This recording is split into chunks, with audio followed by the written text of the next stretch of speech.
All right, blessed afternoon, friends, folks. You know what time it is. How about some brunch for the soul? Why, yes, not breakfast, but brunch.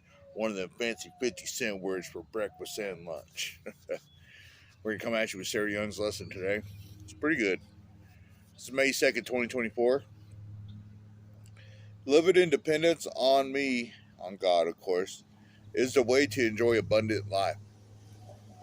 You are learning to appreciate tough times because they amplify your awareness of my presence. Tasks that you used to dread are becoming rich opportunities to enjoy my closeness. When you feel tired, you remember that I am your strength. You take pleasure in leaning on me. I am pleased by your tendency to turn to me more and more frequently, especially when you are alone. Sometimes when I go to visit uh, my buddies over in Chickasha and my people, my friends is married into the family and vice versa, I get tired from there to here, even though it's a short drive. I'll pray. I'll stick my head out the window. If I do that, I'm tired, but you also know that I will make it home with my babies. Their safety's in my hands, so I'll get out. But while that wind is whipping my face, I've even lost a couple earrings off from it, from not having my backs on. But I'll be praying to the Lord. Lord, let me drive me home safe, Lord. For you're driving and I'm riding shotgun. Take me home safe. And I get back in the car, put my seatbelt on, keep going. If I have to do it again, I'll do it anywhere from 1 to 4 times, and I'll make that trip home because I'm dependent on the Lord. We make it home each and every time. A lot more great examples than that, but leaning on the Lord is going to bring you nothing but victory by His strong right hand. When you are with other people, you often lose sight of my presence. Now we got other people involved instead of you being by yourself. You ever be around someone like you'll be around them and they'll be good as gold, but when they get around other people, they start acting high-eyed or act some kind of way, or they'll be thinking that they can make you the butt of all their jokes just to impress their friends.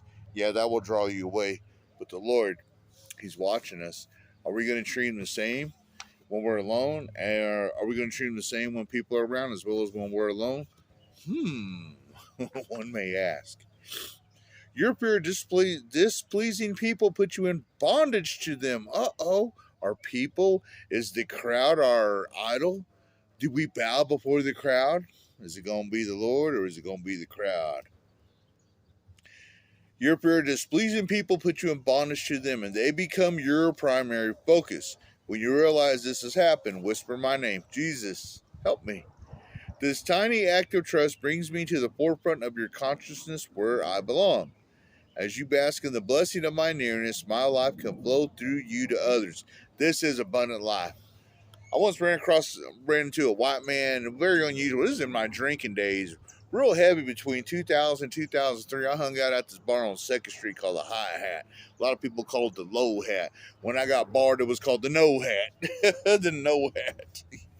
But I remember, and right next door was a bar called T&A's. TAs, but it didn't stand for boobs and thine. It was just called TAs. It was Tom and something else. But there was this unusual white man that was in there, and he told me, you know what? He read some of my demented poetry. He's like, Jackie, this is pretty good, but it'd be a lot better if you didn't have all these cuss words in it, because cuss words ain't nothing but a lack of intelligence. And I took offense to that. And then he goes, a friend that gives you drugs and alcohol ain't no friend at all. This guy just was burning me up. And then after he burned me up, I don't remember if I left the bar or if he got out of my sight, but he knew he made me mad. And I was sitting there trying to defend this stuff, destructive stuff. But now it's different. Now I know what he's talking about. That's why my circle's small. I don't drink, I don't drug no more. So, the ones that used to be around that did all that, I'm not high, I'm not better than them, but I chose a life better for me individually because I got girls to raise. Time to put that stuff away. For when I was a child, I spoke as a child. When I stepped up to being a warrior, it was time to have warrior things about me, and that's being a prayer warrior. When you are with other people, you often lose sight of my presence.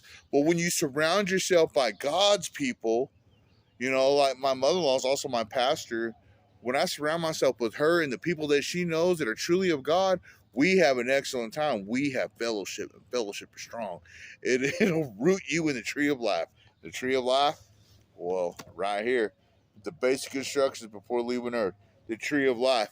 Its leaves has a healing for all nations, for all the months of the year.